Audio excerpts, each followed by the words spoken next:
সূচকের সামান্য উত্থান, বাজার মূলধন বৃদ্ধি আর দৈনিক লেনদেন পতনের মধ্য দিয়ে 2025 সাল শুরু করে দেশের প্রধান পুঁজিবাজার ঢাকা স্টক এক্সচেঞ্জ।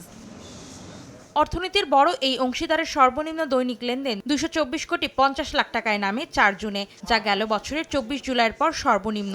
ওই দিন ঢাকার পুঁজিবাজারে লেনদেন হয়েছিল 159 কোটি 38 লাখ টাকার শেয়ার। চলতি বছরের 22 ডিসেম্বর পর্যন্ত সর্বোচ্চ 1441 কোটি 90 লাখ টাকা দৈনিক লেনদেন হয় 7 সেপ্টেম্বর। 6,63,905 কোটি 32 লাখ টাকা বাজার মূলধন নিয়ে বছর শুরু করা ঢাকার পুঁজিবাজারে 8 সেপ্টেম্বর হয় সর্বোচ্চ 7,31,053 কোটি 38 লাখ টাকা।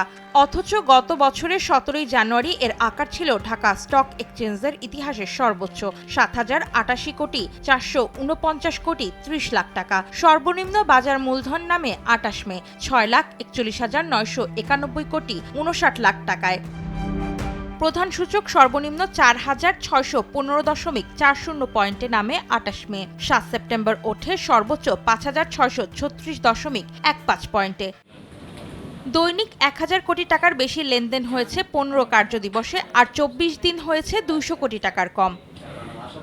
মার্জিন ঋণ পেতে ন্যূনতম 10 লাখ টাকার বিনিয়োগ আর 6 মাসের অভিজ্ঞতা থাকার বাধ্যবাধকতা রেখে পুঁজিবাজারের মার্জিন ঋণ আইন সংস্কারে চূড়ান্ত সুপারিশ এপ্রিলে বিএসইসিতে জমা দেয় পুঁজিবাজার সংস্কারে গঠিত টাস্কফোর্স। প্রধান উপদেষ্টার সভাপতিত্বে 15টি রাষ্ট্রায়ত্ত ও বহুজাতিক কোম্পানিকে পুঁজিবাজারে তালিকাভুক্ত করতে সংশ্লিষ্ট মন্ত্রণালয়কে নির্দেশ দেওয়া হয় আগস্টের শুরুতে। চূড়ান্তভাবে একীকরণের পরদিন 6 নভেম্বর বন্ধ হয়ে যায় আলোচিত 5 ব্যাংকের শেয়ার বাজারের লেনদেন। তালিকাভুক্ত হয়নি নতুন কোনো প্রতিষ্ঠান। অন্তরা সেন, সময় সংবাদ, ঢাকা।